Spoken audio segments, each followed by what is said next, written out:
doctors to unite, to be together, and to become strong together. And Global Summits essentially has really accomplished this very, very well. When this whole pandemic and all the problems in the world started, political and not, we're not here to discuss politics. We're here to be doctors who took a Hippocratic oath. And what we do is essentially do the best for our patients. And we come here and we put politics aside and we just focus on the healthcare issues that we all face as doctors. And so Global Summits pivoted very quickly last year with the pandemic crisis, and brought some of the world's best speakers to lecture willingly and freely. And God bless you guys, and thank you all for doing that and finding the time in your busy schedules to contribute to such a grand global effort pioneered by Dr. Kiana Shah. So we did many partenars last year that were essentially focused on dentistry. And this year, what we're going to be doing different is going to be to involve different professions and different healthcare, persons of all walks of life in healthcare. So we're going to be expanding rapidly. We are hitting hundreds of thousands of views on our material that we put out. And we're growing very, very rapidly, of course, thanks to our audience. So before we get going, I'd like to express a special thank you for me being your host today and being invited, to our audience for being here. And you guys make us what we are. Without you, nothing will be possible. And the regions, the board members, and a big shout out to the Dream Team. You guys know who you are. We have over, I believe, 250 Dream Team members who are esteemed colleagues. And, all this happens with a lot of work in the background, and we're going to have really, really a wonderful year this year. Now, with Global Summits, we're also currently managing over 20 platforms, and one of the newest ones that we have launched is DHB, a Doctorate of Healthcare Business, and you're looking at some of our instructors who will be contributing, but that's a project that's in the pipeline and becoming a reality. So what I'd like everyone to understand is when we're home as doctors alone in our offices or between the four walls, we sometimes feel lonely and we feel isolated, and we feel that perhaps we're the only ones that feel a particular way, or that we have an issue that no one will understand. And when you unite, as we have here with this platform, you realize that we have a lot of people of different professions who essentially share the same problems. So at the last HEX meeting, you guys did a fantastic job, and I salute all the doctors here. Dr. Andrew Royer represents optometry, of course myself, and Dr. John Kriek, pharmacy. We have Dr. Gerald Morris representing medicine, Dr. Alan Chung representing the field of chiropractic. Dr. Gurian Demiraki, who's an oral maxillofacial surgeon, is representing philosophy, and of course, the famous mom in the world, Dr. Emily Letran, the best mom in the world, my sister. She represents dentistry. So you guys did a fantastic job last time. It was really very inspiring to listen to. And one thing that I walked away, everyone seemed to agree on one thing, and that was unity. Unity, unity, unity. Doctors, the doctor-to-doctor movement. We are coming together in bigger and bigger numbers daily. Our organization is starting to explode all over the globe because of our efforts to unite. Uniting, collaborating, working together, not being enemies in our professions, but rather we should reestablish the camaraderie and the leadership that we used to have years ago. We must also focus on eliminating third parties telling us what to do. And together, like a grain of sand, if you take one single grain of sand, it's really hard to see. But if you walk up to a beach and you look at the whole beach that's covered in sand, you realize what force you're dealing with. And essentially, in essence, we can govern ourselves. We need to stick together, be there for one another, and grow across the globe together. So this way we have a voice. And when we have a voice, third parties, insurance companies will listen. The other thing that I think we should address, either possibly today or in future discussions, is Facebook and some of the pros and cons. Social media, as we all know, is extremely powerful in in promoting us, in promoting our products, in promoting our businesses, in uniting. But also there's many negatives. There's a lot of fictitious profiles. There is people who post and try to sabotage our individual selves, as well as certain groups and organizations. And this is a whole discussion that I think needs to be addressed, because we don't have the time and the energy to deal with people playing games on social media for whatever evil or not evil reasons they do so. I think we've all experienced accounts being hacked, people with fake profiles contacting you, asking you for this and for that, and sometimes these people can be very damaging. So in our profession, there are perhaps some that engage in this sort of activity, but it's going to stop, because we're not going to tolerate it as a whole. We are doctors. We have taken a Hippocratic oath that Dr. Gurian will be touching on today in his philosophy aspect of medicine and healthcare. And overall, we're here. We're here. Don't be lonely. Join us. If you wish to do a partner this year and you have something to bring to the table that our colleagues will enjoy, please contact the Global Summit Institute or one of us, and we'll put you through the process of introducing you and allowing this to happen. So we're going to have a great year. You guys now, little by little, I'd like to turn into the HEX meeting for today by introducing our team. And like I said, each person that you see on this screen really brought up such incredible conversations last time. It was touching. It was, you walk away feeling inspired, feeling motivated, and certainly did that to me. So we're all human, and we're all here for you. And now let me introduce the speakers. Okay, so we have Dr. Gerald Morris. He's representing medicine. And then after that, I'm trying to keep an order here. Dr. Gurian will be second. He's representing philosophy, as I said, and he's an oral maxillofacial surgeon. It's very accomplished. Then we're going to have Dr. Andrew Royer, who's representing optometry. And following that, we have Alan Chong, representing the field of chiropractics. And of course, Dr. Trump that I mentioned, Dr. John Kriak. All right, so last time you guys really hit home on some topics, as I said, that regardless of what profession you're in, that we have an overlap. For example, insurance companies, how do we handle them, what they do to us? This was great what you guys did.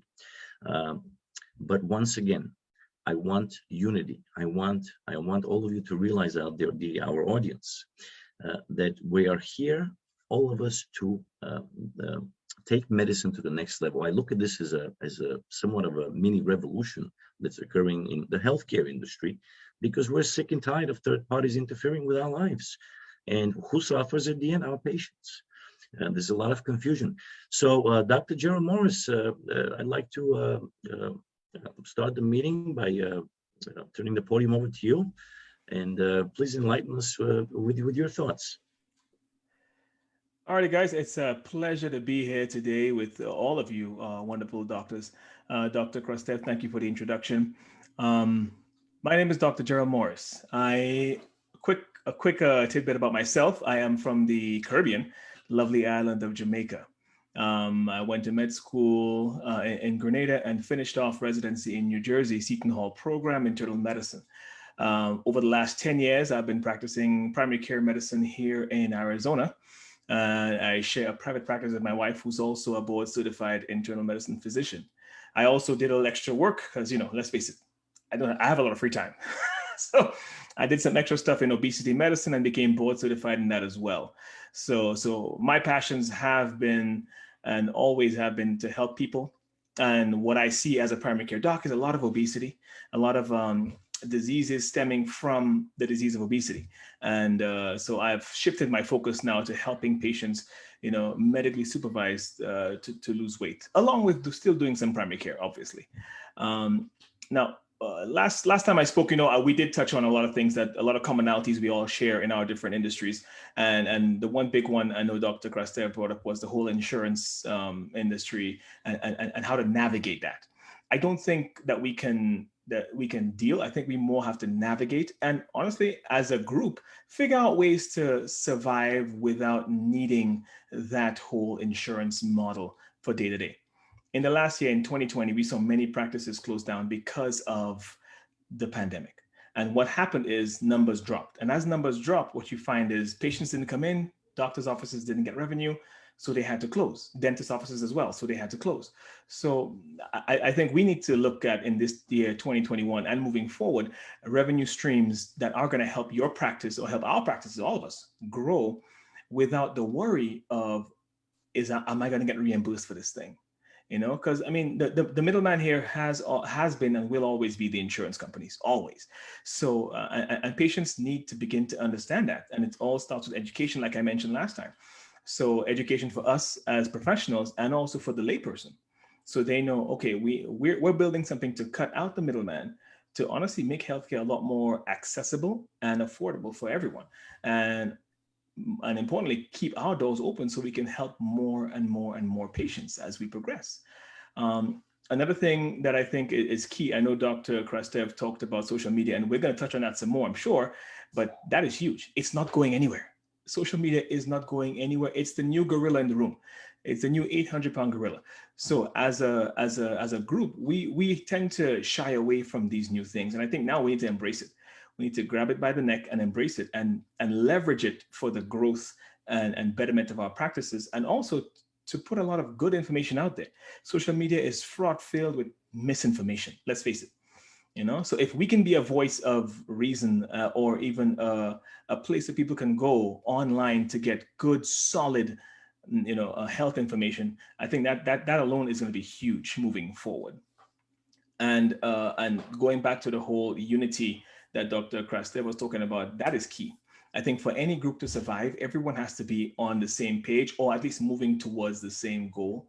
And whether you're an MD, a dentist, optometrist, chiropractor, I mean, let's face it, we're all healthcare professionals, and we all need each other. We all are a network where without one, we probably can't do a good enough job. So I think coming together like this, with the Doctors Uniting, and also the DHP, which is going to be huge, we're going to see a real game-changing things happening down the line for all of our professions. So, and that's where I stand with regards to that. And I do see more bigger things happening down the line with our group that's going to benefit all healthcare professionals. Back to you, Dr. Krastev. That's pretty amazing, Dr. Gerald. The unity factor, I think, is the most important point. Social media is great as long as it's properly used, and should not be abused, as it sometimes unfortunately occurs. As you said, colleagues and motivating themselves to learn and to engage, and do it while you're young. Don't wait. There's many people that will willingly and honestly share what they know with you. Share it, learn from each other. And one very important thing that I, learned again and again and again from the last meeting was, don't look at your colleagues as competitors. Become friends with them, visit them. Learn that, undercutting each other's fees is the wrong thing to do in healthcare. We don't do this. We don't sell hot dogs, okay? We are doctors, and we have to carry ourselves as doctors professionally and privately. And this is how you build a quality practice, and this is how you build a following of patients who actually love you and care about you. And it becomes more pleasant, as Dr. Emily has taught me. Don't do what you don't want to do. Do what you enjoy, and do what you can do, and have a life that you enjoy. So it's okay to say no. You're not obligated to always say yes to everything. Work within your comfort zone, and grow and grow and grow, and do it while you're young. So next, I'd like to turn to our friend, Dr. Gurian Demiraki, and he's going to, I believe, talk about a little bit of the philosophical aspect of the Hippocratic Oath and the responsibilities that we have as doctors. So, Dr. Gurian, the floor is yours. Hi, Pavel, my friend. I will certainly try to do that. So, when I was asked to join the HEX committee, I was honored, but it came with a catch. I had to represent philosophy, which I'm OMF surgeon with PhD in implantology, which doesn't really help much in this direction, I think. But I like challenges, so here I am. And just to add some ingredients to that, I passed COVID with flying colors till last week. So if I cough in between, perhaps take it just like the residue of that one. And before I start, I wanted to say thank you to Dr. Shah for the challenge and wish him happy Nowruz weekend. And also, Pavel, my friend, please stop me if I pass time, because as you know, we philosophers, so to say, are not easy to stop once we start speaking. I am not keeping a stopwatch, so not to worry. Yeah, okay. I'm not having a minimal pretension here to talk about philosophy and being a philosopher, but since I was asked, I did what all doctors do. We study. So I studied, and I wanted to find a connection to connect medicine and philosophy, which came very easy. Because there is a guy that all of us know that was credited by the disciples of Pythagoras to ally philosophy and medicine. He separated the discipline of medicine from religion, believing and arguing that disease was not a punishment inflicted by the gods, but rather the product of environmental factors, diet, and living habits. Indeed, there is not a single mention of mystical illness in the entire work of his work and his followers, which are called the Hippocratic corpus. I believe now you get it. I'm going to speak about Hippocrates. He was credited for being the first person to believe that disease was caused naturally, not because the superstition and the decisions of gods. And historians agree that Hippocrates was born around 460 BC in the Greek island of Kos, but not much is known about his life. You know, there is lots of confusion because the guy lived about 2,500 years ago.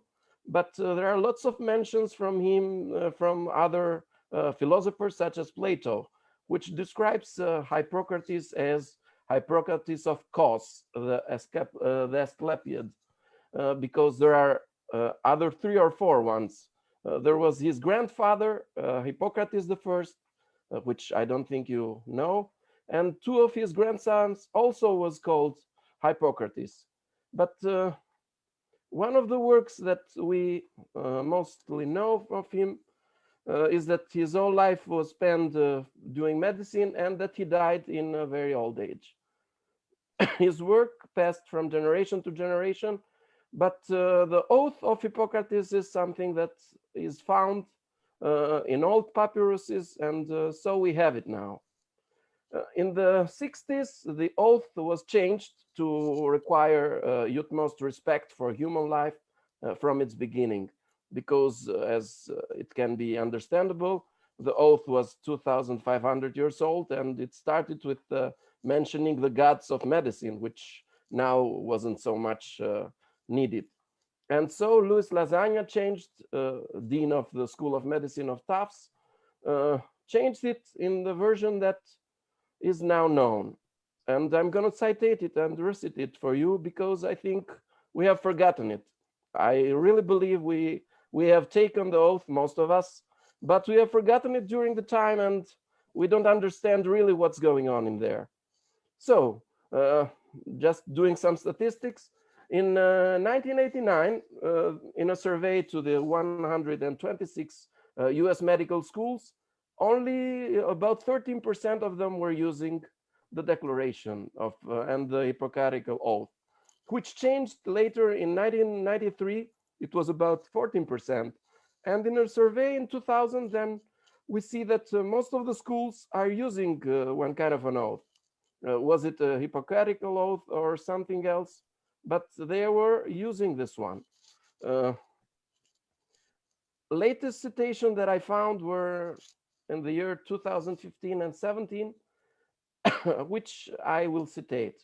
Although some authors have been deemed that the oath is out of date for the purposes needed in the modern medicine, the new variants of the oath have been embraced by more than 70% of the schools worldwide. and they all use an oath at the beginning or at the end of medical school, which is to be considered to be a vital part in today's medical education and clinical practice. And the oath goes like this: I swear to fulfill to the best of my ability and judgment this covenant. I will respect the hard-won scientific gains of those physicians in whose step I walk, and gladly share such knowledge as in mine with those who are to follow. I will apply for the benefit of the sick all measures that are required, avoiding those twin traps of overtreatment and therapeutic nihilism. I will remember that there is an art of medicine as well as science, and that warmth, sympathy, and understanding might overweight the surgeon's knife and the chemist's drug. I will not be ashamed to say I don't know, nor will I fail to call all my colleagues when the skills or anything are needed for the patient's recovery. I will respect and the privacy of my patients, for their problems are not disclosed to me that the world may know. Most especially must I treat with care if matters of life and death. It is given to me to save life, all thanks. But it may also be given the power to take a life.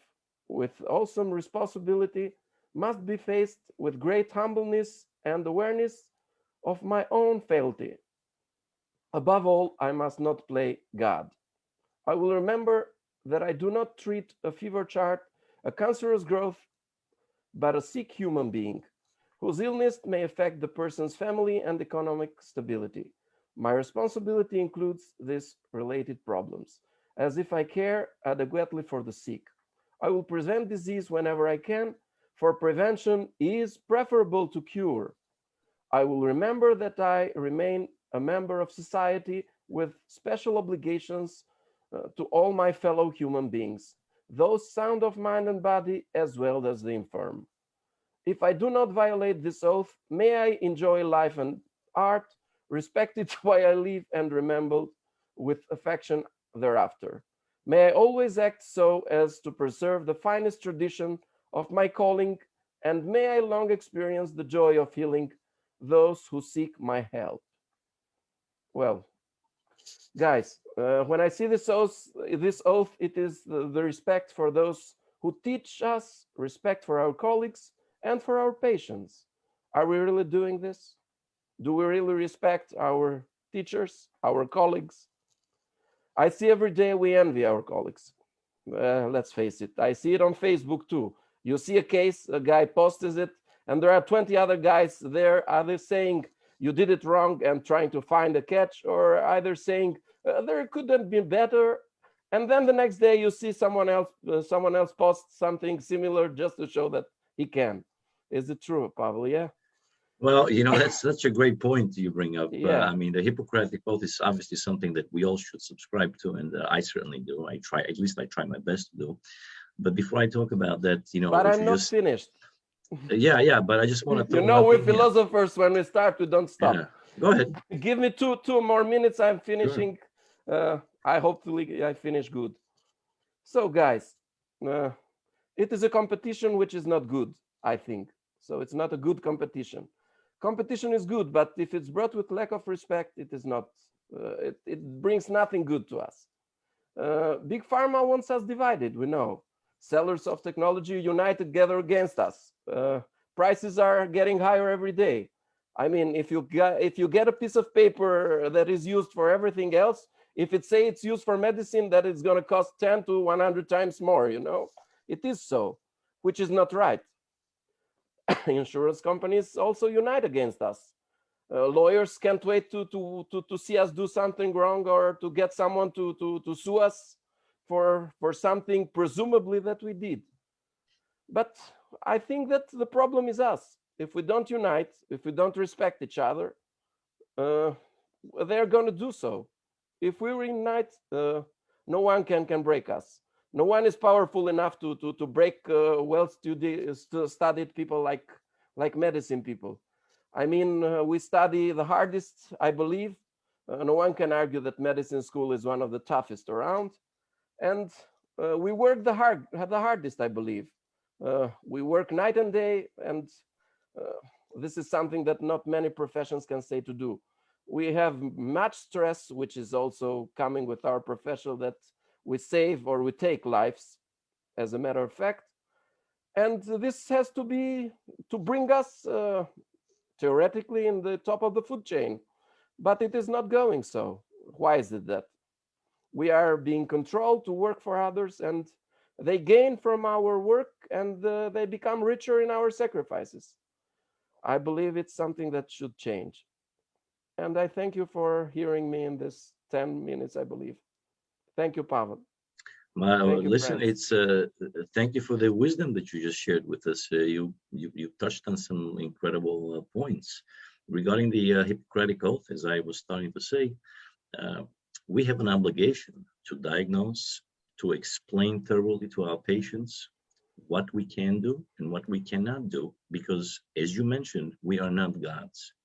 Some of Yes. us out there may think they are gods, but I assure you, you're not. And we can never in a million years duplicate what God does and how he creates human life and human tissues. But our job as doctors is to try and maintain life, maintain the quality of life of patients, and certainly the oral cavity, as well as every other organ and every other structure in your body, is needed for this complex organism to thrive. Uh, so these are things that we must explain to patients. We must make sure patients understand treatment plans, so eliminate any potential confusions in the treatment plans, in financial agreements. So this way you have happy patients at the end. And also, I think it's pertinent that as doctors, we try and navigate, following educating our patients, we should steer them in the different treatment plans and let them make a rational and informed decision as to how they like to proceed, considering all the factors. The other thing that you brought up very importantly regarding Facebook and other social media platforms, well, there are those who post things in the name of learning, okay? Unfortunately, there's many groups that don't allow our posts to be shared because they accuse us of advertising, which I don't think we do. I think we share knowledge for people to learn willingly and freely. So Yes. sometimes I get a little bit upset when I see groups, well, they say, we're not going to let you post this because we think you're advertising. When I always write them back, what am I advertising? What are we advertising? All we're doing is professing, uniting doctors together to share knowledge. Nothing wrong with that. The other thing is, as you mentioned, sometimes we put posts and there are those colleagues who unfortunately like to criticize everybody. And Yes. my answer to them is, you know what, do that if you wish. I personally like to have fun and be myself. If I can contribute something, I'll make a comment. Sometimes we may get into a little bit of a heated discussion in our respective professions because it's what we believe in. It doesn't make one bad That's good. or good. That's actually It's a good simply thing. our opinion. Yeah. But certainly, I do recognize the point that you brought up. So with that, I'd like to thank Dr. Gurian and turn our attention to Dr. John Kriak. And Dr. Kriak last time mentioned some really incredible stuff about polypharmacy and about the fact that sometimes patients are seeing multiple specialists, and each specialist prescribes a medication, and before you know it, a patient can be very easily be over medicated, and we certainly don't want that. It creates confusion and sometimes, I believe, healthcare risks when patients are receiving multiple medications with interacting side effects, etc. So Dr. Kriak, you did a wonderful job during the last meeting, and I really learned a lot from you. So I'd like to turn the podium over to you and hit us with your wisdom. Well, thank you so much. And that was a very good overview of what I spoke about the last time. I'm quite impressed. I'm happy to see that it's all sticking. So, as I'd mentioned before, there was a lot of discussion about the polypharmacy that occurs. And today I'd like to spend a little bit of time about how we can prevent all of that from occurring. And and I'm going to take a little bit from philosophy. One of the philosophies are that if you talk to the patient and they will give you the diagnosis. So if you talk to your patients and you start to speak with them a little bit about, the medications that they're taking and the number of healthcare providers that they visit, you might be able to help to circumvent some of the problems. And I think that a lot of the problems that we're experiencing today can simply be solved with communication, picking up the phone. Hey, I have this patient in my office. And when I say that, it's not just a physician's office, but again, like for instance, whenever the patients are at the in the dentist office, or even in optometry, many of the medications that are believed to be innocuous can have impact on patients with some sensitive diseases. I mean, I've had patients tell me that when they put in some of the medications for glaucoma, for example, if they're a heart failure patient, the use of beta blockers, for example, it can slow the heart rate, and that, all too often that it's my patient. Well, it's actually, if we can move towards more of being an our patient, we can really start to treat them a little bit better. And a lot of the issues that we're experiencing today with the polypharmacy can be involved that way. The other things to take a look at are to really take a look at the individual. I mean, there are many aspects to patients that are out there. There's their social, there is their family, and then also there is their genetic impact. And that's one of the areas, everyone was talking about, some of the things that they do. Part of my background is that not only do I work with an organization where we do individualized genetic type testing for patients in the area of pharmacy, pharmacogenomic testing. And it's amazing what we see with some of these patients, that it's, they might have been on 10 medications. They get these tests, and you can help to eliminate some of the issues that we're experiencing with that.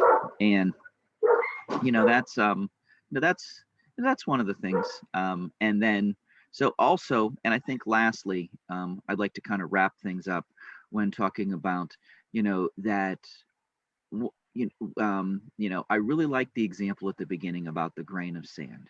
And then if you take a look at the beach, and, I mean, if individually we are all grains of sand, but, working together, we can do some amazing things for the main reason that why all of us are here today.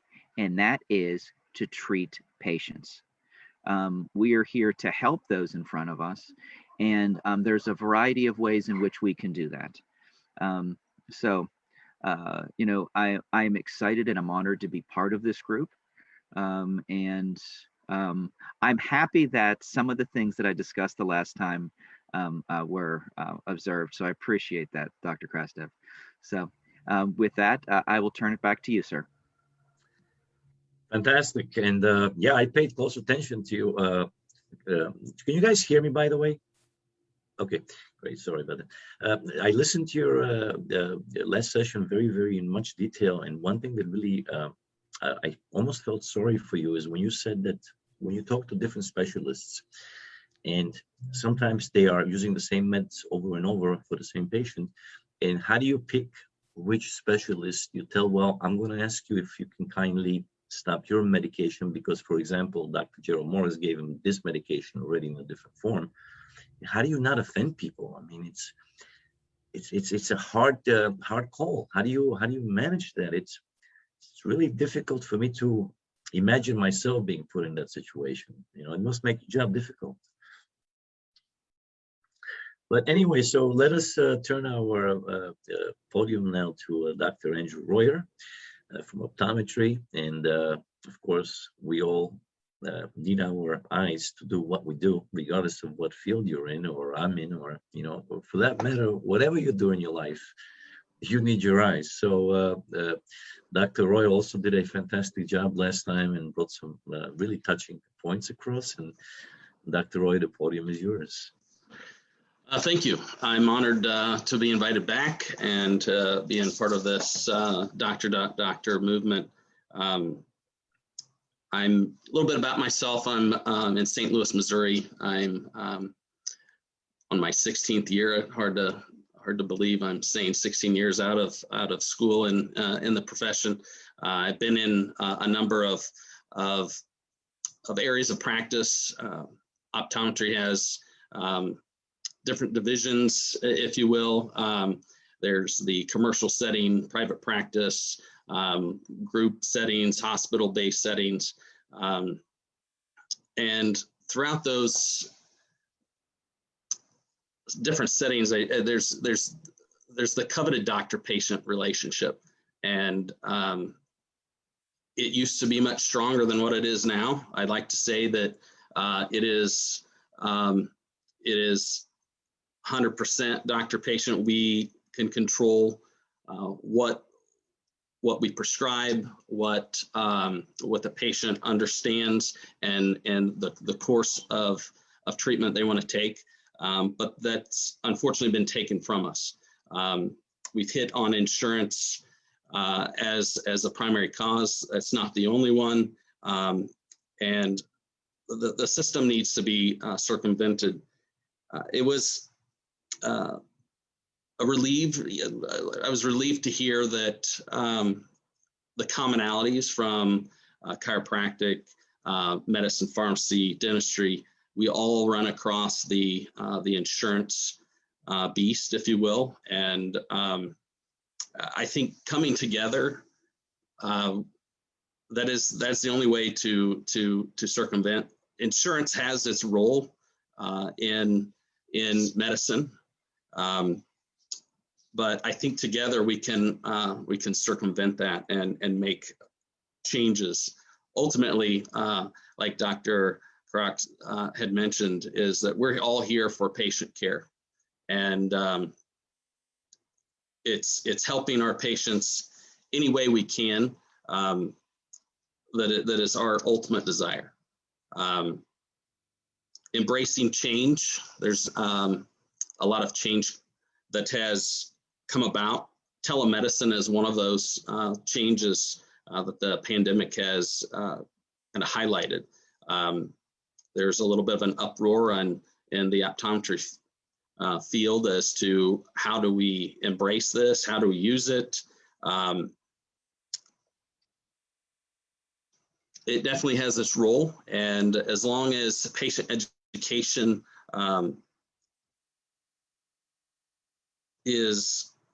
it's presented to patients in a way that they clearly understand the role that we're trying to do with telemedicine and ultimately gaining patient access to care. It has its role in medicine. So that's pretty much my segment. Dr. Christoph, thank you. Wonderful, wonderful. And, insurance is something that I can probably speak to you guys about all day, but I want to throw a few things out there. Sometimes, unfortunately, we lose patients, I think, across the board in healthcare because of what insurance companies do and some of the tactics they use. For example, if you submit a bill or a pre-authorization for a patient with x-rays and with this and with that, and they digitally receive it, and then they tell you, well, we never got it. What do? You're one voice. They don't listen to you. When you often want to speak to a consultant who declined the claim, they tell you, we can't allow you to speak to the consultant. We can't tell you his name. Why? Because these consultants are paid to decline everything. It's common sense. The other huge problem is that I believe insurance companies sell the benefit plans to patients without informing them of the fine print. For example, in my practice, this happens probably every day. Now, I have a fee-for-service practice, but yet we work with insurance for patient reimbursement. But I can't tell you how often it happens that patients come into the office and they say, "Doc, I got this great insurance. They cover 100% on everything." I say, "Really?" That's not true. It doesn't really exist. Maybe in some very extreme cases. Why? The quote they're giving you is that they get covered 100% on preventative care, which means an examination, a couple of x-rays or a full set, and maybe a cleaning if you're lucky. And of course, they maybe hit you with deductible, whatnot. So when a patient is falsely informed by an insurance company, they have this wonderful plan that pays everything, they don't really maybe explain to the patient that there's a cap of $1,000 or $2,000 per year. And with $2,000 a year, you can't do 20 teeth. Okay, we know in our profession, I can speak for dentistry, when you have a cap of 2,000 or 3,000, there's very little you can do. And most patients are not aware of their plan. So I encourage all patients, read your booklets. When you're signing up for plans, check, are you signing up into a PPO plan where you can select your provider of choice, or you're signing into an HMO or a DMO where you have to be limited in who you can go to. So these are very important factors that unfortunately sometimes I believe patients do not understand. I had a very, I'll share one little experience that I wanted to share with the world, but years ago, we had a patient that had canine to canine, all teeth there, but with huge diastemas in two places. Okay, so the only way your patient did not want to have implants, it wasn't an option. The only way to aesthetically correct the situation was to make an 8-unit bridge over 6 existing teeth, okay, which doesn't make sense, but this is what we had to do. So we sent for pre-authorization and the insurance company declined it, citing the fact that they don't cover congenitally missing teeth. Now, some of you who understand what I'm saying will laugh because canine to canine is 6 teeth. There's nothing congenitally missing. So when they decline that, again, you're given a stop sign by the insurance company, doesn't let you talk to the representatives in the right fashion, and the consultant who's actually writing this narrative. So this has to stop. Insurance is a great thing. I think it's a certain benefit that patients can benefit from, but it's time to end them telling us what to do, because I don't stand for that. Okay, I do what's best for my patient's interest. My patients all are informed of that. And I refuse to do inferior treatment because the insurance company says, "Doc, we're not going to pay for an implant, we'll pay for an extraction." No. So wonderful, and thank you for your input. Now I'd like to turn to my sister, as I call her. I hope she doesn't mind, Dr. Emily Letran, who's a coach. She's all over the place, teaching and lecturing and doing many, many great things to promote dentistry in our profession. And I'm very proud to say that we're all working on a book coming up in sometime in July, and we'll be hopefully there. And I invite all of you to come for the signing of the book, which will take place in Miami, Florida. I believe Emily might touch on the dates. I certainly, pending good health, wish to be there with my wife, and we'll be there. But Dr. Letran, please, the podium is yours. Thank you so much. It's my absolute honor to be on. Representing dentistry. How about representing all the women, right? And I am very, very honored to share a couple of solutions that we have come up with as I'm working with the Global Summits Institute. Last time, if you all recall, we were talking about a lack of education, and I'm so sorry. A lack of education in learning business, right? Because the schools would all tell us that we don't have enough time to teach any of this stuff. We're already very busy. So just like any entrepreneur, we decided to do our own things, right? So the very first thing, and this has been going on for a few years, is we, as you all know, we have the top 100 doctor nominations. And it's a process where either you can nominate one of your colleagues or you can even nominate yourself because you believe that your colleague or yourself have made significant contributions in the healthcare industry. You could be a community leader, right? You could have done research. You could be teaching. You could be touching a lot of lives. The point of a lot of insurance or politics or whatever you want to call it, that influence in our lives is sometimes it's a pay to play, right? You pay the media and they put you out there. You pay the magazine, they put you on the magazine, whatever it is. But this is, we are creating our own platform. We are creating our own media. So the top 100 doctor nominations is, and we'll share the link in the comments. You do the nomination. There is a committee voting, looking at everybody and voting, and then we choose the top 100 doctors. And the next thing that come out of that is the top 100 doctor magazine, which we have shared. I believe, I can't remember. Was it 20,000? I couldn't remember the last number that Dr. Keanu Shah has shared. That a lot of our colleagues, dentists, doctors, um, optometrists, pharmacists have looked at this particular magazine. We highlighted some of our leaders. We highlighted some of these top 100 doctors who share their vision, who share their strategies. And we also have businesses that are run by doctors that are featured in there. Because again, if we want to take back control, we gotta get rid of the middleman or the politics. And by using our own media, we basically have total control. We also, like Dr. Krastev had mentioned, we're working on a book. It's called Doctor to Doctor, Success Strategies to Elevate Your Life and Business. And again, we'll post that in the link. You're welcome to reach out and join us. We are asking for you to share your success strategies, how you become successful in your field. It's not about clinical, because there's plenty of clinical publications you can submit to. This is personal.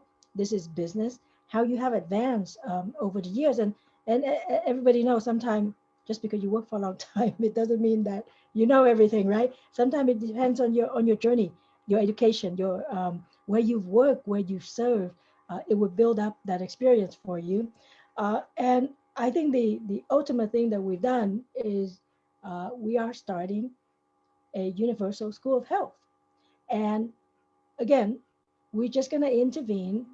There's a big discussion on social media, at least among dentists, about the rising costs of dental education. And with something like the pandemic, where nobody have any control over anything, but the tuition kept on rising.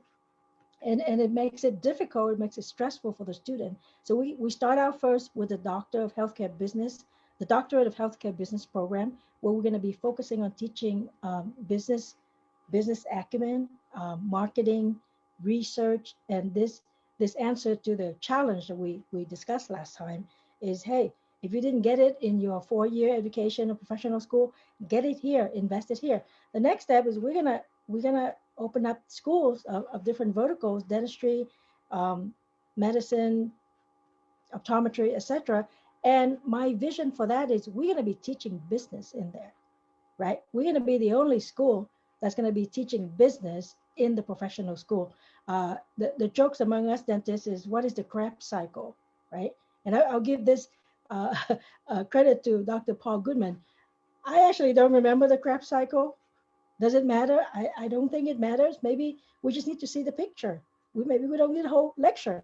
Use that hour to talk about marketing. Use that hour to talk about treatment, treatment presentation. It would be much more helpful to our students. And I know Dr. Royer mentioned telehealth. Telehealth becomes very important if you use that to build patient doctor relationship, right? Because the insurance company cannot jump in the middle of telehealth. It's between you and your patient.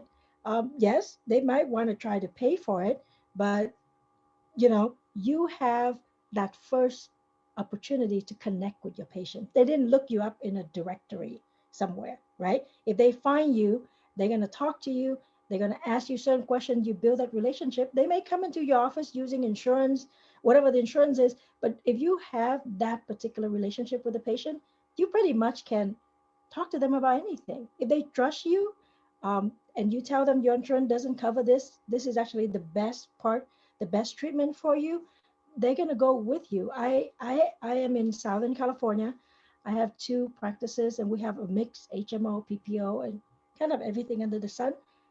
But a lot of the treatment I do are ideal, right? A lot of the treatment I do, patients pay for it.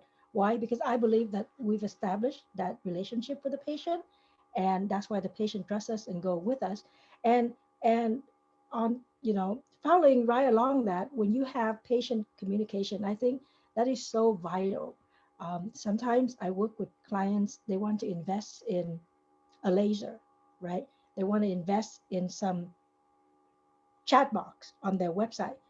Those are great marketing tools. How are you communicating and keep that communication open? Automate how you communicate with your patients, right? So you're always top of mind when they think about whatever problem that come up, whether it's their eye, their teeth, you know, their back. They're gonna think of you first because you're constantly communicating with them. And so I want to emphasize all that. I want everybody to go and check out our magazine. I want everybody to look at our links, and we'll post all of that in the chat for this particular segment. So you can go, you can nominate yourself or you nominate your colleague. It's not about bragging, it's about positioning. And if you have actually done certain things for the community, I would say get over that limiting belief that maybe you're not good enough. You're absolutely good enough for your family, for your kids, for your profession, and just put your name out there. And thank you so much, Dr. Krastev, and the commission for having me on here. It's my pleasure, and thank you for sharing your wisdom with us.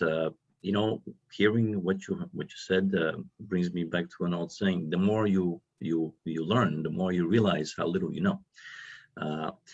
Certainly, with how healthcare and science and computers are exploding, and dentistry, I think, fundamentally hasn't changed that much, the way you do X, Y, and Z, but the tools that we have available to us for accomplishing X, Y, and Z have drastically changed over the last 20 years, to the point where sometimes I look at the things we do today or the technology that we have available, and I get fascinated and I say, did this really happen? I mean, things are really exploding, which leads me to my next point. It's very difficult to be the master of all trades. You know, you have to find your passion, find your calling in your field, and maybe focus on doing what you enjoy doing, what you're good at, and what makes you happy. And happy is a key point. Now, one thing that I want to bring up before we move on, a lot of our younger colleagues are graduating with substantially large debt. And unfortunately, many of us coming out of school today, or our younger colleagues, they have tremendous pressure to produce in order to pay back their loans, in order to move to the next step. And many of them end up working as associates in different practices. And if that works for you and you don't want the burden of having a private practice, that's great. But at the same time, long term, you're cheating yourself, because you're now essentially working for another entity, which perhaps may be a very comfortable relationship, or it may be a very stressful relationship. But how do you get out of that? So these are, you know, I don't unfortunately have the answer for you, but I think you have to really examine what's important to you, individuals, you know, watching the show. Ask yourselves, are you after financial success only? Are you after a reputation? Are you after the whole picture? You know, what kind of practice do you want? How do you envision your life 20 years from now? And again, I repeat, what may be success to me, financially or otherwise, may not be success to you, and that's okay. That's why I believe that each person should brainstorm and find within their soul what makes them happy and act on it. So I have a saying I like to use, you know, you dream, you plan, execute the plan, and then find some happiness in doing that. So thank you, Dr. Letran. And now I'd like to turn to Dr. Alan Chong. Dr. Chong, you did also a fantastic presentation last time. And one thing that stuck with me is the fact that you mentioned that healthcare sometimes has a problem accepting certain chiropractic treatments, and that shouldn't be that way. So I totally agree with you that each one of us, each of the different areas of healthcare and medicine, this is teamwork in this with the same common goal: patient treatment, patient satisfaction, and as Dr. Gurian said, maintaining human life and making it better. So I was very touched by your presentation, and I really appreciated the wisdom that I took home from listening to you. So now I'd like to turn over, Dr. Chong, the floor to you, and let's see what say you. Thank you very much, Dr. Pavel My pleasure. Krastev. And I want to give a big shout out, of course, to Dr. Kianar Shah, who is kind of the mastermind and the founder of Global Summits Institute, and his inspiration and his continued hard work in giving direction to many, many doctors in the name of Doctors Uniting Worldwide, which is a tremendous movement, and it really is becoming a movement. So thank you. Now, I am going to, I want to cover a couple different perspectives. A little bit about me is that's different is I practice in Calgary, Alberta, Canada. So in a socialized healthcare situation is considerably different than south of the border in the USA. Now, I want to point out that listeners and viewers across the world have various different healthcare models in place. Now, as chiropractors, a little bit of history, we were and still are in some respects been an underdog profession. I remember the RAND Corporation, if some of you know the RAND Corporation out of California, years ago, kind of validated chiropractic as being research and certainly evidence-based. And so, well, how did that affect my practice? And that's another big topic of discussion is evidence-based versus evidence-informed practice, because there seems to be an undermining of our practices because of what's evidence-based and what's evidence-informed. And the regulators want evidence-based because it's actually highly restrictive, and they can basically tell us what to do.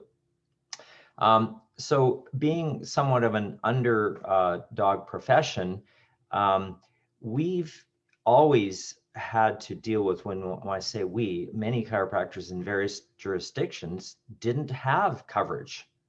If you can believe that, did not have insurance coverage for services. So we were evolved very much in a fee-for-service a la carte basis.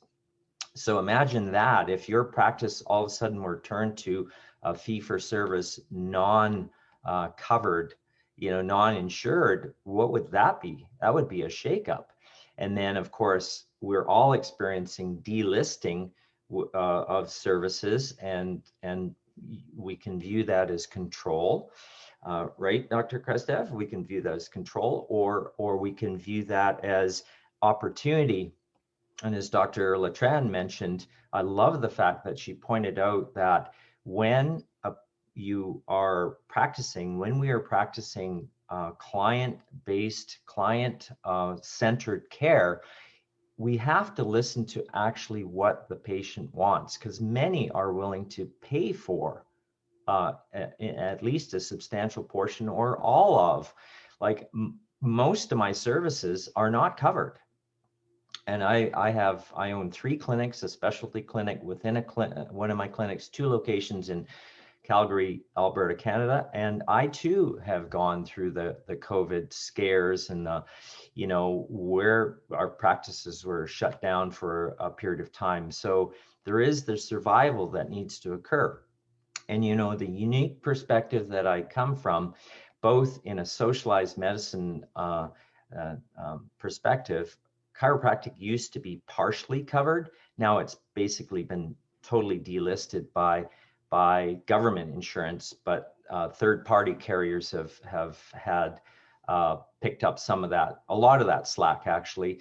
But what about the 50% or so of our clients that have zero coverage and still come and see us? So there are the business aspects about running a practice, and I think the world needs to explore and look at the the business models that create success, even in a delisted or insurance compromised environments.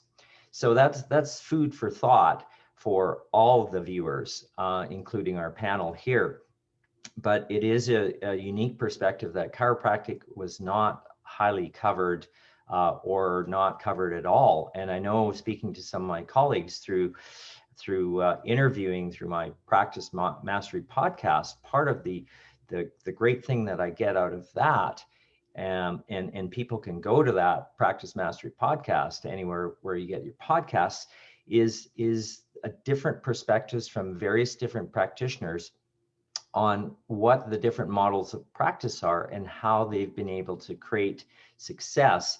And some practices and some practitioners have had to innovate, me included, I'm sure all of you, through the pandemic, to really innovate and get guidance. And where you get that guidance, hopefully it's good guidance, whether it be through a business coach like Dr. Letran or me, is one of the interests that I do, but get sound advice and guidance. And that's one of the great things about the book that's coming out through Global Summits and the Doctor of Healthcare Business, DHB as it's known, seeks to give a more base and well-rounded understanding so that we can be successful in treating patients. And in the Hippocratic Oath, what I learned in summary is the number one thing is to do no harm, right? As the most impressionable thing that I still practice by, and we all need to practice by, I think, is to do no harm. And there are many issues approaching us today that question that actual philosophy, if you will, or that ethical boundary, because in Canada, of course, it's made worldwide news, is that assisted dying is, the definition has been expanded, and that's a whole nother new topic that has ethical and Hippocratic Oath and the ethics barriers are being pushed. So this is the environment that we practice in today. So Dr. Krastev, that's my quick summary. Food for thought more than answers, perhaps. Thank you so much. Food for thought is always good. And again, one thing that I'm hearing from all of you and from this discussion is that the human body is a human body that needs all of us. So it's not a question of us looking at different colleagues from different professions and questioning, well, who's better, who's more this, who's more needed. It doesn't matter. What matters is that your patient, my patient, we need to offer them what may solve their particular problem. So we cannot, we must know our limits. When do we reach out to a specialist? I certainly don't have any ego problems referring to great specialists that I'm surrounded with, that I work with on a daily basis. So ultimately, it's not about can I do it? My question in my mind is, can I do it well? Can I do it as well to the standard that's expected of me? And if my answer is yes, then I go ahead and do it. If the answer is this is maybe a little bit out of my league, I have zero problem referring it to the next level, to a specialist, whether it be a root canal specialist, a maxillofacial surgeon such as Dr. Demiraki, or whoever is needed. So this is key. Ultimately, again, it's unity. It's being open-minded with your colleagues, and always going back to the Hippocratic Oath is doing what's best and in the interest of your patient. Don't be shy. Talk to your patients. They're people. They have feelings. Treat them as such. And this is not really for you seasoned practitioners out there, but some of the younger ones that are under tremendous pressure. Always do your best to treat whoever's in your chair, as I always like to say, as if it's your mom in the chair, or on the operating table, or whatever it may be, because our moms are special. In my case, mine passed away, so I miss her very much. But that's the way it should be. So without further ado, you guys did a fantastic job. I guess now what I'm going to do is go in the same order and go around and let's try to do like a little roundtable discussion. See what you think of this whole conversation, what you perhaps see of occurring in the future. Where do we go from here? So, the infamous and famous Dr. Gerald Morris, go ahead, sir. Thank you, Dr. Krastev. So all of you guys brought up great points. One I definitely want to hammer home is the whole insurance thing and how we're dealing with that particular dynamic. I mean, I think everyone here will agree, we should just go back to what insurance was meant to be, for catastrophic. I mean, let's face it, we all buy car insurance and we only use it when, God forbid, we get into a car wreck, right? Everything else, your tires, your oil, you pay for. And I think getting people back into that mode of understanding, hey, your insurance is for, God forbid, something seriously happens and we have to tap into it. But like you said, Dr. Krastev, I mean, I've had the same issue with patients coming in thinking that they flash this little card from the insurance and everything is covered. The world is all puppy dogs and rainbows. And it's not. Half the time, all of us here are made out to be the bad guys at one point in time, because guess what? Oh, that wasn't covered. You mean I got to pay a bill now? I'm like, well, your plan doesn't cover this particular thing, but everything is covered. No, nothing is ever covered. I like to tell some patients when they kind of argue with me about their coverage, I said, you are like me. To the insurance company, you are a number on a spreadsheet. That's it. My insurance, same thing. It's not, I mean, none of us have great coverage. I mean, maybe a few do, but you're a number on a spreadsheet. I mean, I've never heard an insurance company come back to a patient and say, well, you know what? You've been so good for the past year, and I know times are hard. You can skip the next premium. It's okay. It's okay. I've never heard that happen. They're a business and they're in it to make money, which I get and I fully understand. But when it comes to your healthcare and us taking care of you, I think we need to switch up that dynamic and the way we think about insurances in general. And that's going to take a huge shift in the way everyone, especially the layperson, thinks. It's going to take us having more and more conversations, talking to other specialists and physicians and dentists and optometrists and chiropractic and pharmacy. Everyone needs to get into this conversation where we are educating the patients that, hey, yes, you have a plan, but it's going to cover you in the car wreck, but it's not going to cover your blood pressure pills, or the pills I think you, more importantly, the treatment I think you need based on my expertise and training. And I think that's one thing we definitely have to build into the community. I'm sure everyone here will agree with that particular idea. Dr. Latran, what do you think? Well, thank you, Dr. Morris. I think you read my mind. I was making notes on how to contribute to this. I think we got to be proactive, right? So instead of waiting for the patient to come in and say, I heard my insurance cover this, that's why I picked you, or whatever it is, right? Mm-hmm. We got to always be putting that message out there. And like I mentioned, automate your communication with your patients, right? Your existing patients. I mean, I have my practices for 24 plus years, and I can tell you the same patient has regular insurance, then switch job, have a PPO, then lost job, coming with Medicaid, then come back and be a cash patient, then got another job. I gave up on keeping track of what they have, right? So we just treat the patient, as a person, giving them the best choices, and always be proactive. Like you said about the car, right?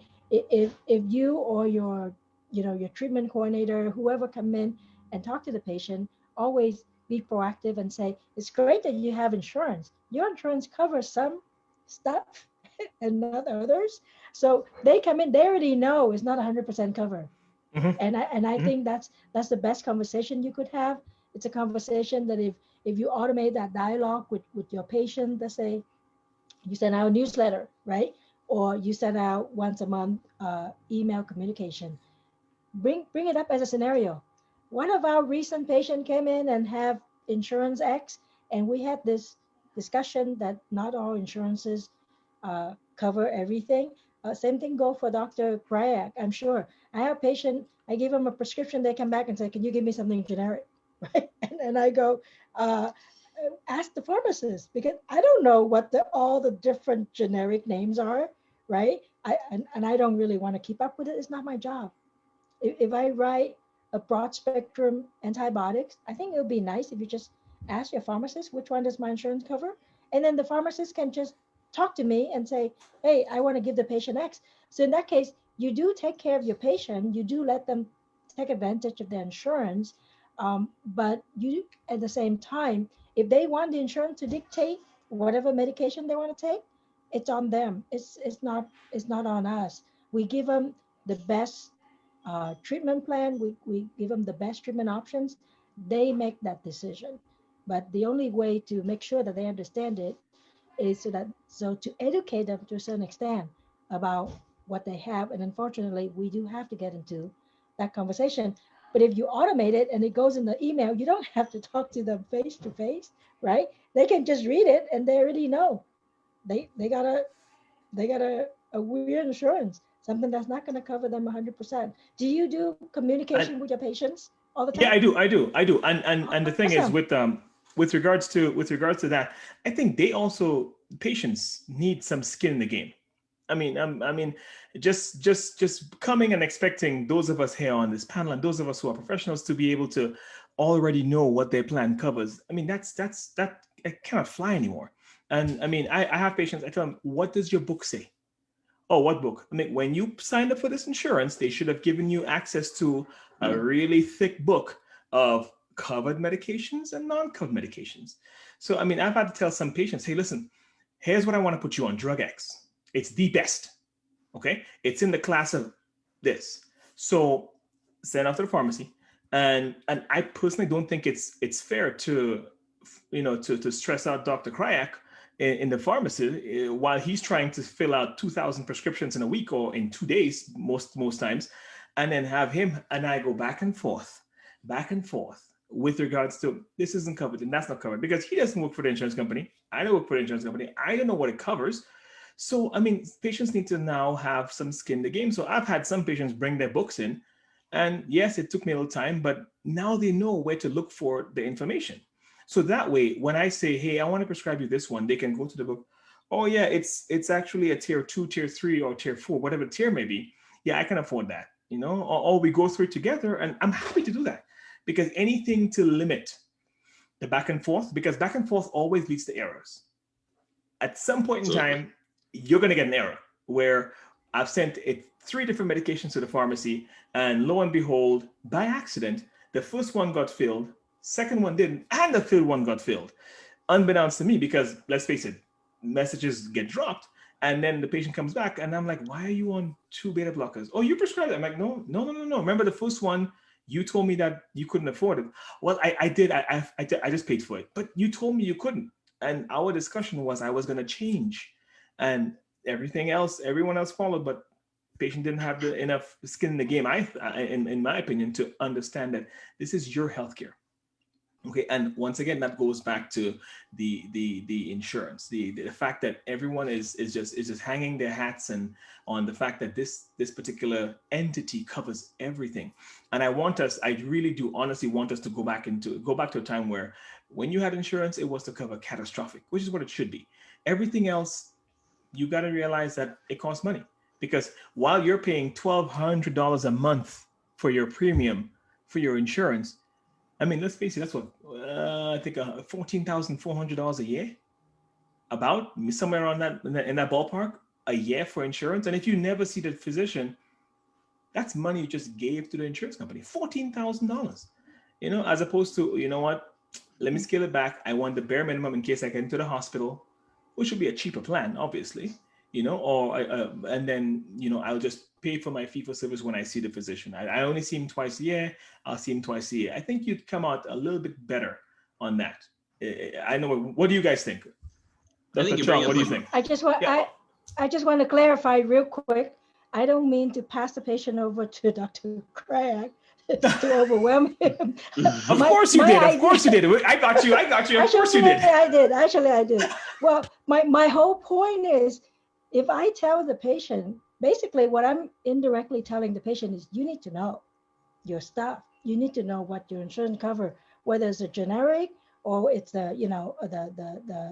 high-end medication. It's the same thing. If I'm billing insurance and they get denied the first time, I tell the patient, you call the insurance. Well, can you resend the claim? No, I'm not. Right? If they deny it, you go fight with them. And then if they don't pay, you pay. Right? So but what Dr. I'm saying Tran, though is that that's how I put them into the game. Yes. no, and that's perfect. Uh-huh. And but a lot of times they are not forthcoming with the clients. I've had one instance where I was actually on the phone with the insurance, like I guess the person who works at the insurance company, because the patient came in and the patient was livid because they were supposed to get a physical, whatever that is. I mean, you ask any physician practicing, no one knows what a physical is. And when they came in for their physical, they had a lot of things wrong with them. So I went ahead and said, hey, you know what? This really doesn't fall under the realm of physical, because technically you have two major issues which I got to take care of right now. And at the time when they were sick, they were okay with it, right? But once the bill came back, then it became a problem. So I was on the phone with the insurance person and the patient was sitting in front of me. So I put him on speaker. And I'm like, unbeknownst to the insurance agent, the patient was in the room with me. And I'm like, so did you explain to the patient, because I have the patient calling my office livid because there's a bill that physicals you can't do anything medical during a physical. And the person said, no, we didn't. I'm like, but why didn't you? Because this person came in thinking that everything was covered. And then they said they spoke to someone in your office, and they said that, yes, you can just show up to the doctor's office and anything done on that day is covered. And then the person said on the phone, no, nothing is covered. The only thing covered is if you only do a physical. And the patient was right there. And I think that was more like a, one of those moments where you have a little win for me. And then I hung up the phone and the patient looked at me like, wow. I'm like, yeah, this is what we're trying to tell people. They don't tell you everything. So, I mean, it was a bit of a win for me, so to speak, because that patient got to understand the fact that, hey, not everything is covered. And we do need to find a better model. I know, Dr. Roy, are you going to say something? Yeah, you guys bring up some excellent points. One question I have is, Dr. Crook, would you say that, is there anything in the works of where insurance companies do have a list of medications that can be automated in a system where I go in to try to prescribe a medication and it shows what's covered and what's not? Is there anything in the works? So many of the insurance companies will have that to a limited extent, but because there are so many different insurance companies, it's having the ability to have access to all of that. I mean, when you take a look at all of the different, down in Texas, I think there's like 15 different Medicaids. And then you've got your Blues and you've got your Aetnas and your Uniteds. And with everybody having different, if there was a universal access point where someone could go in and do that, then yeah, that would be great. And it's actually not a half bad idea. Maybe you can pilot that. I think that would be great. But while I'm here, because this discussion, there was two things that came, and I'll stick with the insurance right now. But then I've already got my topic for the next meeting. But so, I'm going to talk about a little thing that's called accountability. And, there's accountability on two sides. One, there's patient accountability, and then there is the clinician accountability. I agree with everything you're saying about with the patients.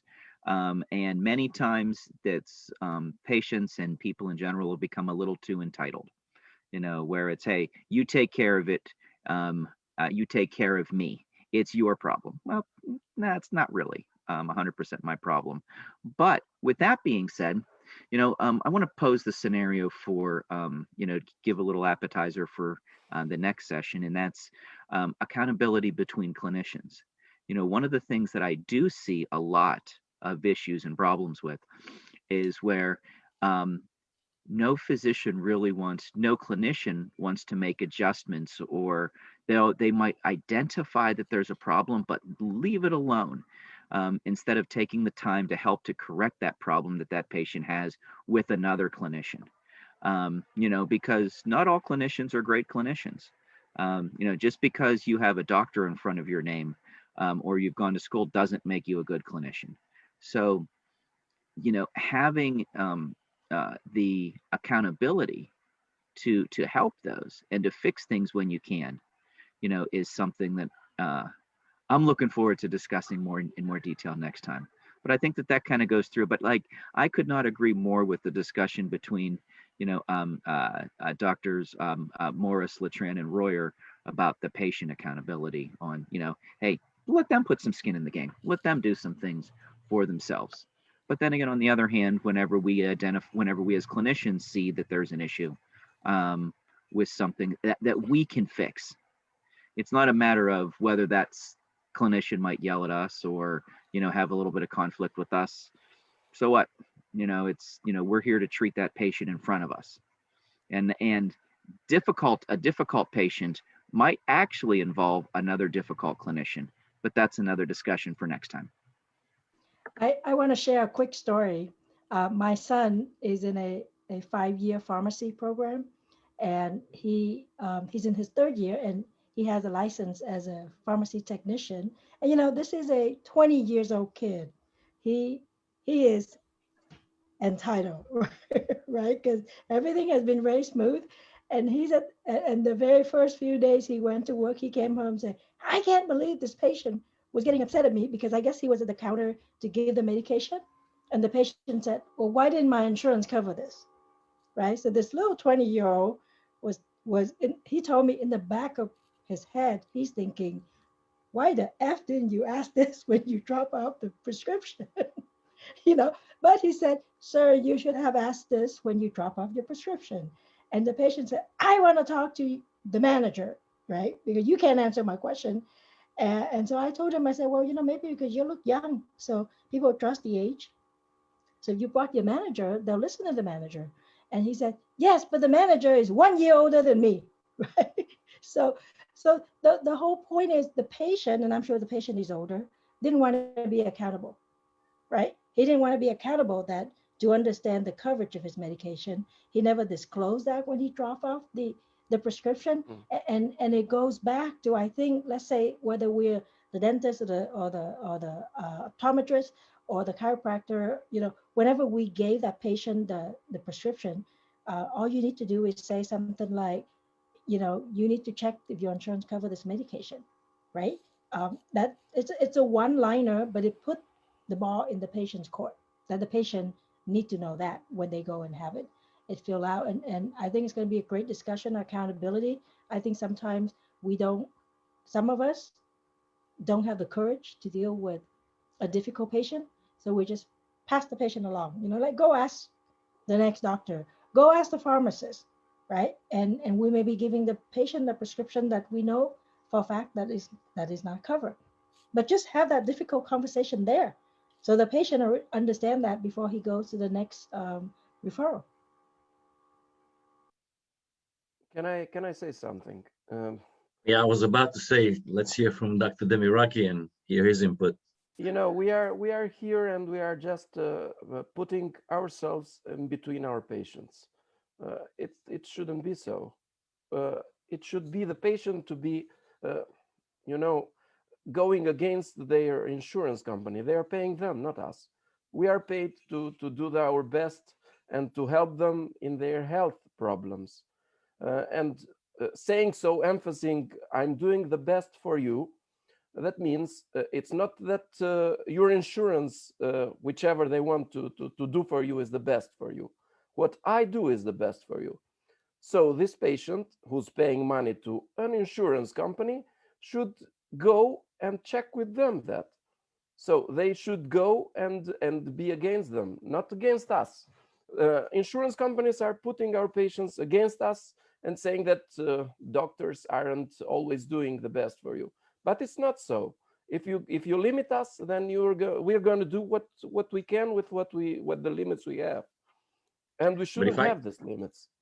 I just want to touch. Morris said before, normally insurance is for something that's big trouble. It's not for getting a drug in a pharmacy to get ibuprofen, which is something that a guy should see and then should see which ibuprofen is the best for him. I got 20 different names and I'm confident that this one works well. and this is what I want to prescribe. It's not that the insurance knows the best. If the insurance knows, then they have to treat them, the patients, not us. So that's the politic I believe we should all have.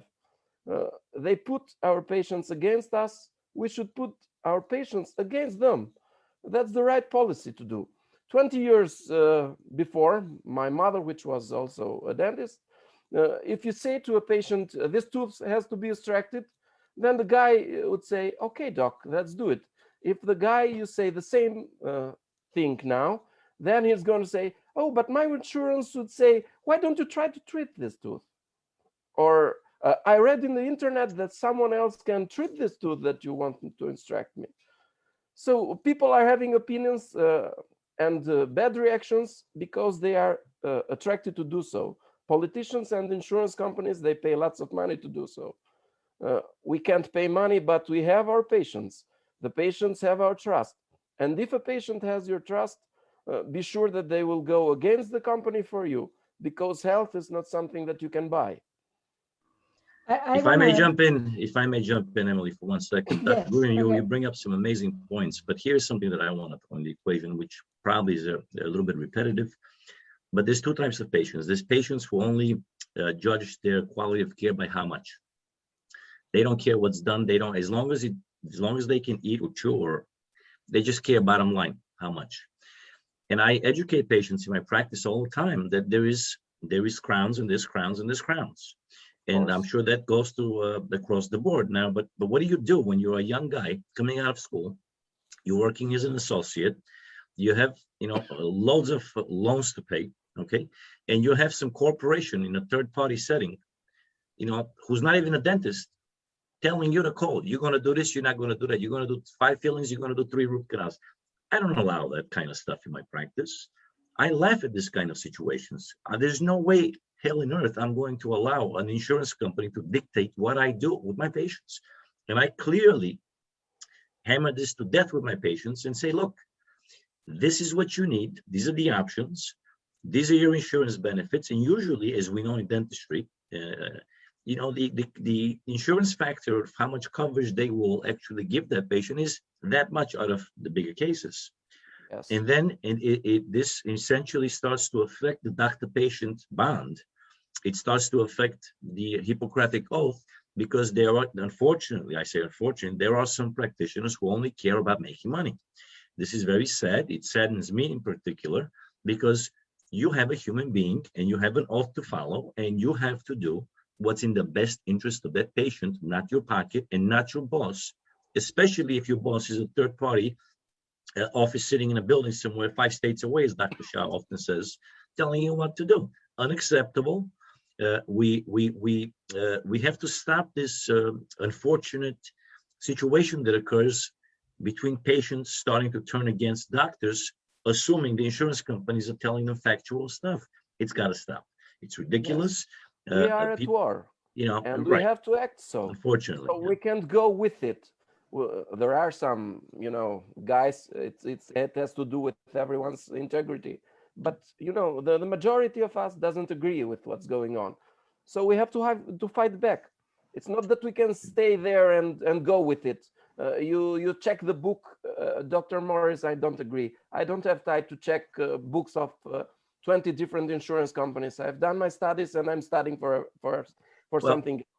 In the time to read, I can read 20 other articles to improve myself, to do a better job, but not to read articles to go with an insurance company in going in the bad interest of my client.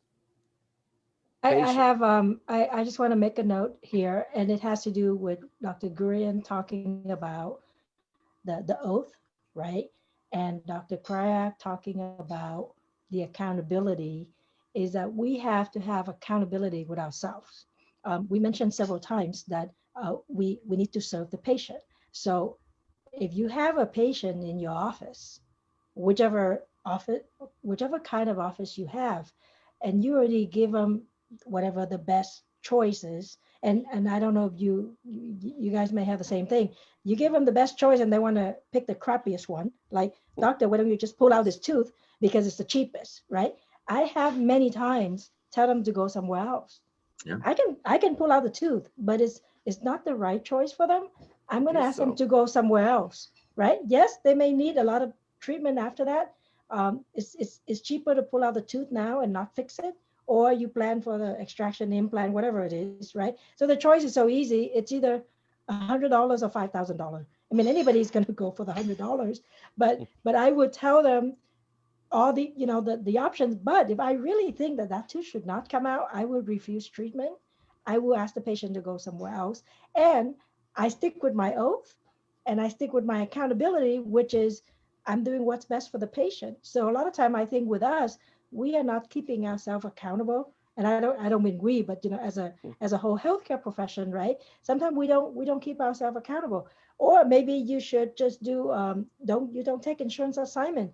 You do whatever work, and you give the patient the claim, and the patient go and file it themselves, and the insurance will reimburse them. Then they can see that yes, the treatment is 1,000, but the insurance is paying 200. Now they're getting the reimbursement of 200, right? And whereas they Exactly. thought that we were getting $1,000 or whatever it is that we put on our bill. So I think to not to win or anything, but to make it easier on us, sometimes we should not take on that much responsibility, as in teach a patient the insurance, teach a patient the coverage. I mean, those are taught. If you permit me, Emily, I believe this is also A a bunch best of that. business decision. It's the best business decision you can do, because the patient, is going to travel. He's going to see other dentists. He's going to get other opinions, but at the end, he's going to understand something. And if you were the first one to tell him so, then he's going to come back. I've got lots of guys like this every day. They say, Doc, I heard what you said. I didn't agree with it. I traveled a lot. I saw other 4 or 5 dentists. And then at the end, I saw that your point was right. And since you were the one that told me first, here I am. So, it's not that we are in business too. It's not that you have to accept their first offer. It is the first rule of business, isn't it? So colleagues, Dr.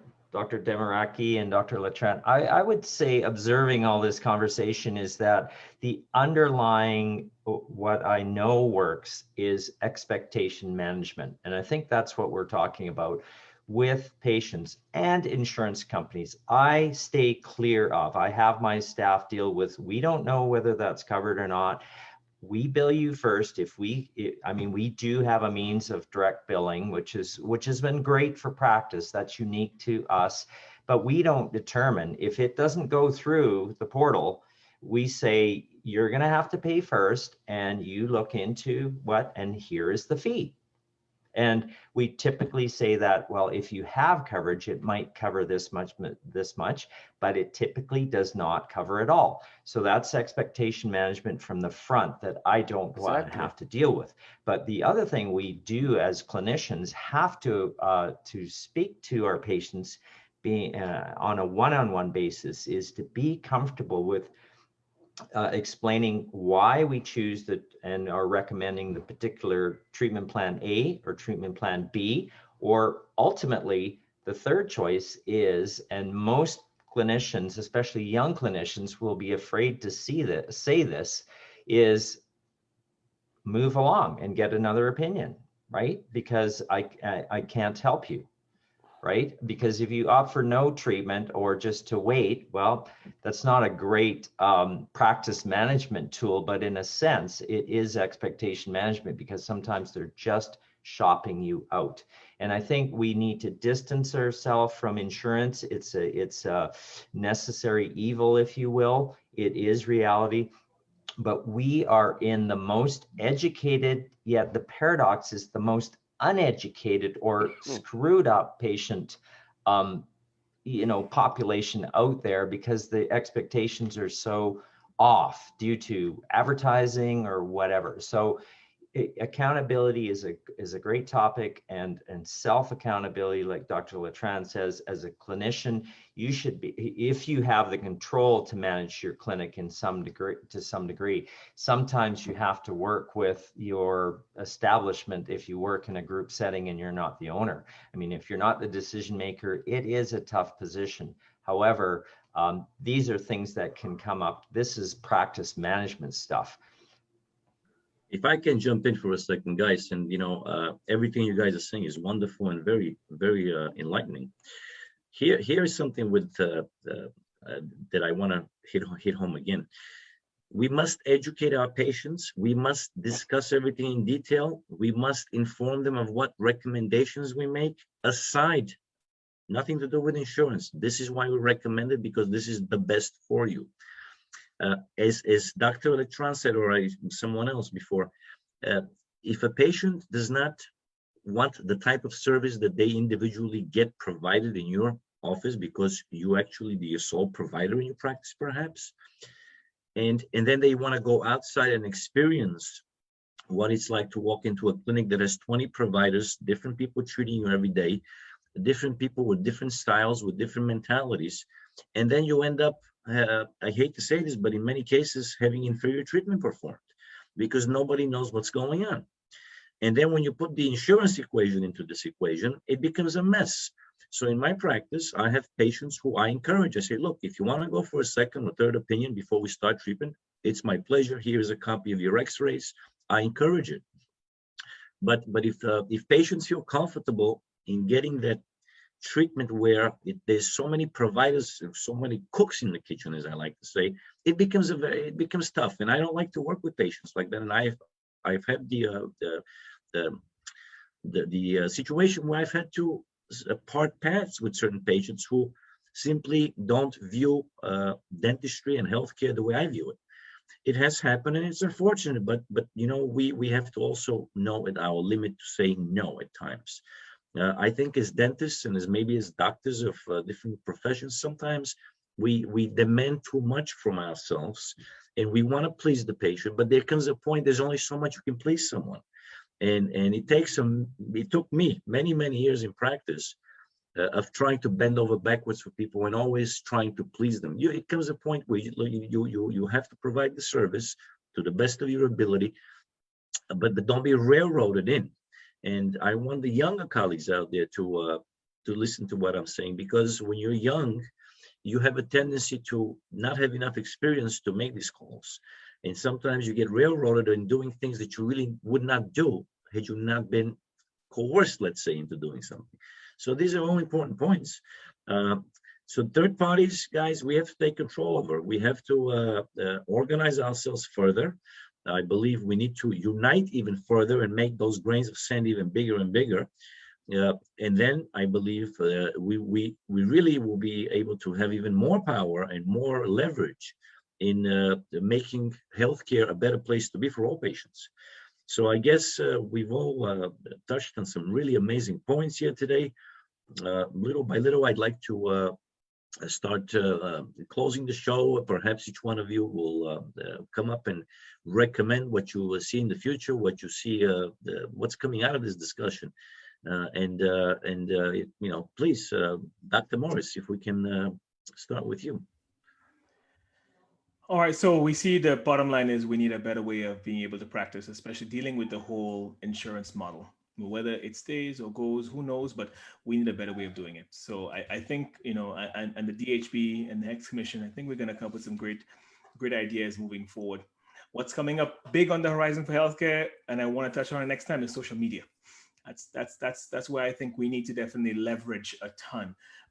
Like Dr. Demiraki says, I mean, they're going to look online anyways and do stuff. Why not position ourselves where we are the ones they see online? So they came to your office, Dr. Demiraki, and they're like, I don't want to. When they go online and they see, oh wait, he did a video on this, it has 200,000 views.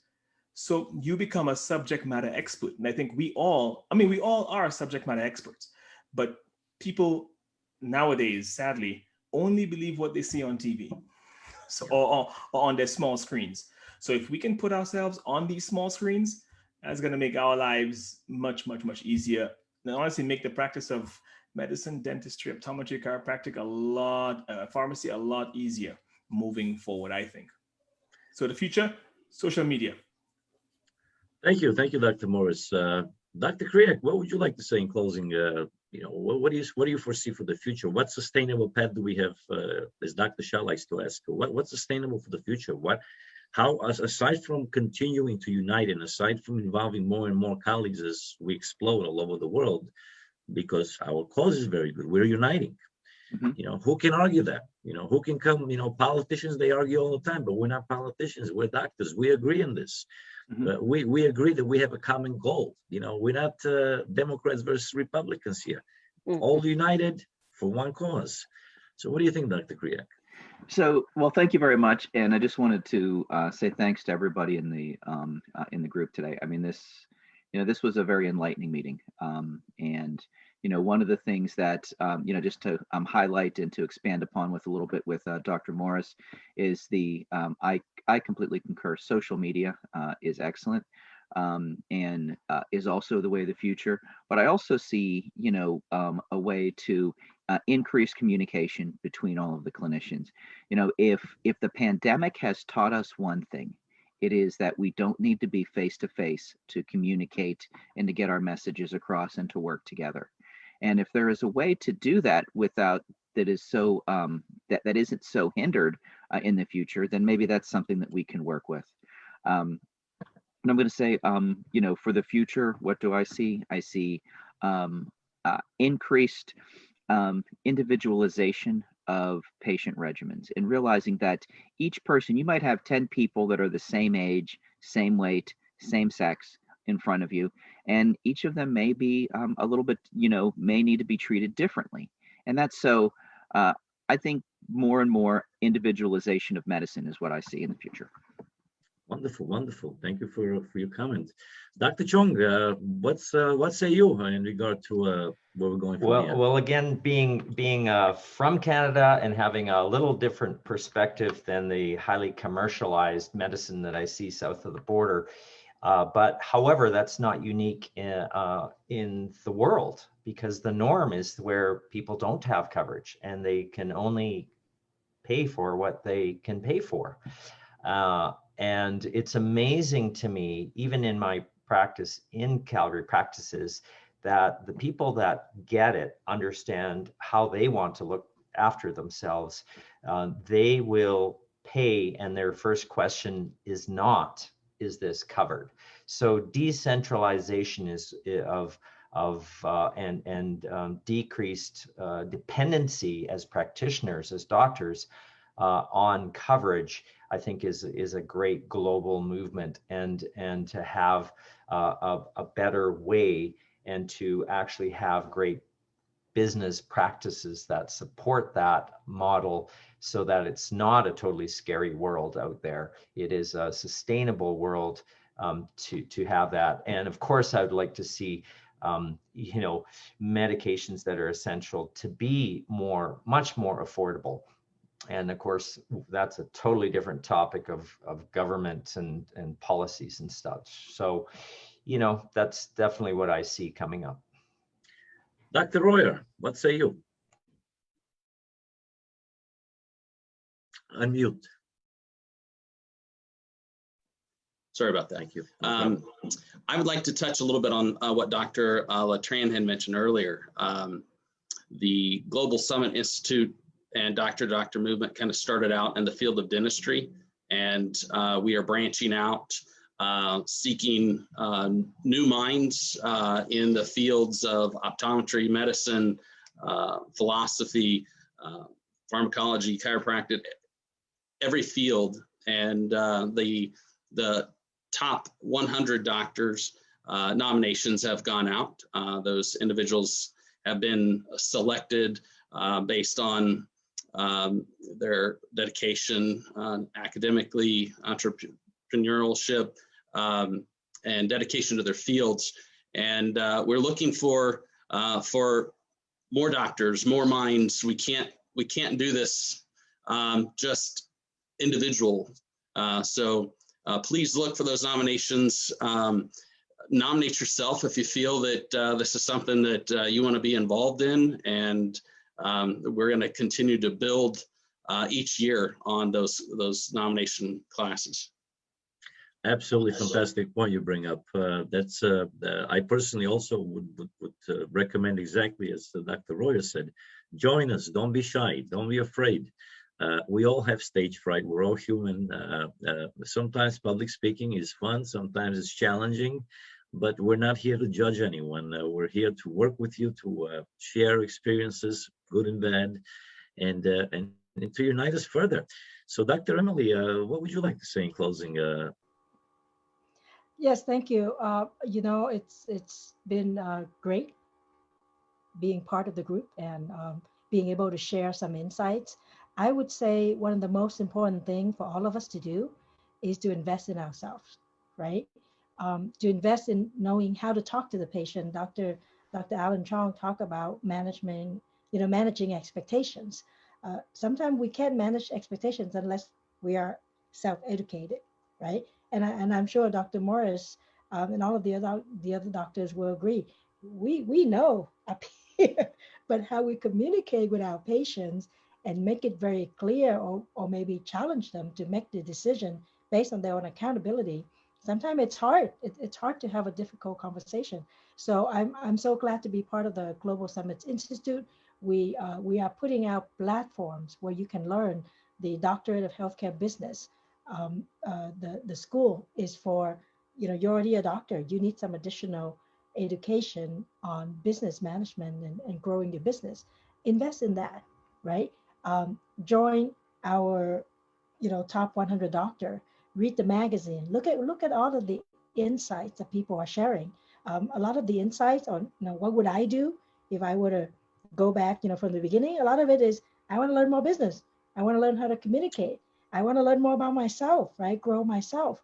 So we already create the platform. I would highly recommend and invite everybody to join and have these kind of conversations and be open-minded. You mentioned, Dr. Krestev, earlier about competition. People are afraid of competition if they're not comfortable with what they're doing. A lot of times that's a reflection of you. And if you can invest in your own education, invest in your own additional training, you're not going to be afraid of the competition. I'm not afraid if I tell the patient it's going to be a $30,000, whatever treatment plan, because I can justify everything on the x-rays and based on all the additional training that I have. So invest in yourself, whether it's money, whether it's time, your brain power. And I know that we can learn, we can grow, and this conversation about insurance, if you have that direct line of communication with your patient and you get your patient to trust you, then insurance will have to be secondary. Whether you're in an area where there's a lot of insurance, which I know Dr. Chong is not, or you may be in an area where you can do whatever you want. But the key thing is between you and your patient. Yeah, thank you so much. So I guess let's turn to our last commission of today, Dr. Demiraki, and following that, I will like to put a few closing comments. As Dr. Letran just said, Global Summits Institute is a big house for all of us. And even though we, fight with, let us say, virtually with one another, we also laugh with one another. And Doctor's Comedy is the place to laugh with. So you can go there and you can laugh with us also, and we can see the discussion that's going on here in a, comedic perspective. We can laugh about it also with friends, and please join us. Also, I agree with all what was said before, and we have to take our destiny in hand. We are not just some doctors. Since we are doing we have to do with patients, we are also guys that need to know about business. So please try to focus also on this. We all need to know how to do business, and doing good business makes us against insurance and all the others that wants to go against us. So please learn more, educate yourself more. This is about the young ones, but also for the older ones. We need to have confidence with what we do. If we have confidence, the patient will accept. If you don't believe yourself what you are doing, no one will accept that. Said that, I really appreciate being here, and I pass the word to Dr. Krestev.